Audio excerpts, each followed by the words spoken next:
Keçən həftə Milli Məclisin qəbul etdiyi yeni qanun layihəsinə əsasən daxili qoşunlar birbaşa prezidentə tabe olacaq. Daha komandanı Daxili İşlər Nazirinin müavini olmayacaq. Daxili qoşunlara polis kimi şübhəli şəxsləri saxlamaq, həbs etmək səlahiyyəti verilir. Həmçinin kütləvi ixtişaşların və ictimai qaydanın qrup halında pozulmasının qarşısını almaq vəzifəsi də bura əlavə olunub. 4-cü maddədə daxili qoşunların fəaliyyət istiqamətləri dəqiqləşdirilmiş və genişləndirilmişdir. Həmin istiqamətlərdə aşağıdakılar daxildir. 1. Konstitusiya quruluşunun, suverenliyin, ictimai qaydaların qorunması və ictimai təhlükəsinin təmin edilməsində iştirak etmək. 2. Terrorçuluğa və dini ekstremizmə qarşı mübarizədə iştirak etmək. 3. Fövqəladə və hərbi vəziyyət rejiminin həmin təmin edilməsində fövqəladə vəziyyətin, habelə sosial xarakterli fövqəladə mühit rejiminin tətbiqinə səbəb olmuş halların nəticələrinin aradan qaldırılmasında iştirak etmək. 4. Azərbaycan Respublikası ərazisinin müdafiəsində iştirak etmək. Bu vaxta qədər daxili qoşunların dinc, icazəsiz mitinqlərin qarşısını alması qadağan idi. Bəs daxili qoşunlara səlahiyyətlər verib, özünü də prezidentə tabe etmək nədən irəli gəlir?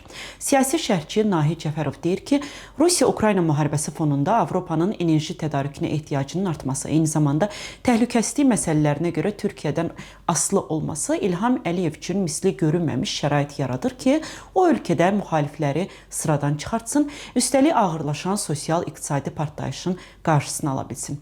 Bunun üçün Əliyev öz səlahiyyətlərini gücləndirir. Yəni, bəs olmazdım ki, polisin sayını artırsın və polisə daha geniş səlahiyyətlər verilsin, daha böyük büdcə ayırsın polis üçün. Əgər ölkədə sosial vəziyyət həddindən artıq gərgin olursa, narazıçılıqların sayı çoxalırsa, siyasi hakimiyyətin özündə də xəyanətlərin sayı çoxala bilir. Və görünür ki, İlham Əliyev istəmir ki, bütün güc strukturunu, bütün güc resursunu konkret bir nəfərə həvalə etsin. Və maraqlıdır ki, həmin bu güc strukturunun daxilində belə rəqabət yaratsın ki, sabah əgər sosial vəziyyət gərginləşsə, insanlar ayağa qalxsa, Daxili İşlər Naziri mənə xəyanət edə bilməsin. Bax, mənə birbaşa tabe olan daxili qoşunlar var. Bu da Daxili İşlər Nazirinin özünü və ya həmin strukturun özünü balansda saxlaya bilər. Biz əgər Azərbaycanda siyasi güc strukturlarına baxsaq, görərik ki, bir-birinə paralel olan fərqli strukturlar vardır. Bu fərqli strukturlar eyni işi görsələr də fərqli şəxslərə tabedir. Və biz biraz da dərinə geçsək görərik ki, həmin bu strukturlara rəhbərlik edən şəxslər çox zaman bir-birlərini nifrət edən şəxslərdir. Bir-biri ilə müəyyən düşmənçiliyi olan şəxslərdir. İlham Əliyev bu cür struktur qurmaqla bu şəxslərin ona qarşı birləşməsinin qabağını alır. Və görünür ki, həmin bu şəxslərə qarşı da inam o qədər azalır ki, İlham Əliyevə tam fərqli bir institut lazımdır ki, güc strukturu lazımdır ki, o birbaşa İlham Əliyevin özünə tabe olsun. Nahid Cəfərov deyir ki, ümumiyyətlə avtoritar sistemlərdə qanun işləmədiyi üçün bir-birinə inam yoxdur. İlham Əliyev əgər nə vaxtsa əhalinin sosial partlayışı baş verərsə, hər hansı güc strukturunun bu etirazı idarə edib prezident əleyhinə çevirməsindən narahatdır və heç kimə güvənmir.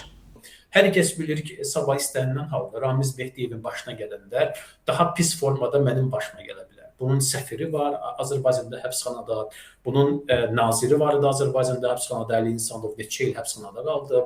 Yəni bunlar bunu gördükcə, əlbəttə hər kəs qorxur, alternativ dayaqlar axtarır. Alternativ dayaqlar da İlham Əliyevə xəyanət üzərindən keçə bilir və sabah sosial partlayış baş versə, bu insanların özlərini belə kontrolda saxlamaq üçün daxili qoşunlar ideal bir mexanizmə çevrilir. Siyasi şərhçi Qulu Məmmədli Meydan TV-yə danışır ki, avtoritar rejimlərdə hakimiyyət başçıları siyasi institutları, güc strukturlarını öz əllərində cəmləşdirir. Tabeçiliyi özlərindən həyata keçirməyə çalışırlar. İlham Əliyev daxili qoşunları da öz tabeçiliyinə keçirməklə prezident qvardiyasına oxşar çevik ordu sayını artırır. Öz ətrafında olan məmurlara qarşı hansı münasibətdə olduqlarını, elə bugün icra nümayəndə, hansısa icra başçısının yenidən DTX tərəfindən həbs olunmasını və bundan əvvəl öz məmurlarının ona qarşı xəyanət etməsini və yaxud da onun onları hansısa şəkildə sıradan çıxarmasını biz görmüşük. Hər halda bu məsələdə o Daxili İşlər Nazirliyinə də o qədər inanmır. Və üçüncü məqam ondan ibarətdir ki, İlham Əliyev Azərbaycanda qarşıdan gələcək sosial iqtisadi partlayışa, əhalinin vəziyyətinin, sosial-iqtisadi vəziyyətinin daha da ağırlaşması fonunda yarana biləcək yeni ixtişaşların qarşısını almaqdan ötürü daxili qoşunları həm öz tabeçiliyinə keçirmək, həm də onlara polisin xüsusi tapşırıqlarını həyata keçirmək səlahiyyətləri verir. İnsanları tutmaq, həbs etmək, kütləvi ixtişaşları dağıtmaq və s. və ilə axır. Və bu da təbii ki, təbii deyil. Çünki Azərbaycan iqtisadiyyatı tam olaraq neft və qazdan asılı olduğu üçün və həmin o neft və qaz da ildən ilə azaldığı üçün və sosial şəbəkələrdə Azərbaycan xalqının etirazının getdikcə artdığını görən, cəmiyyətdə artıq dirənişə meyilli bir xalq qarşısında görən İlham Əliyev ilk növbədə vətəndaş cəmiyyətini, onun ardınca müstəqil medianı və daha sonra siyasi partiyaları sıxışdırmaqla, Əli Kərimlinin həbsi də elə bunun üzərinə gəlməklə və digər sahələrdə xalqın müqavimətini qırmaq və bunun üzərində isə güc strukturlarını vahid bir mərkəzdə öz əlində cəmləməyə istəyir ki, bu da onun hakimiyyətinin möhkəmlənməsinə xidmət etmək üçün vacibdir əlbəttə.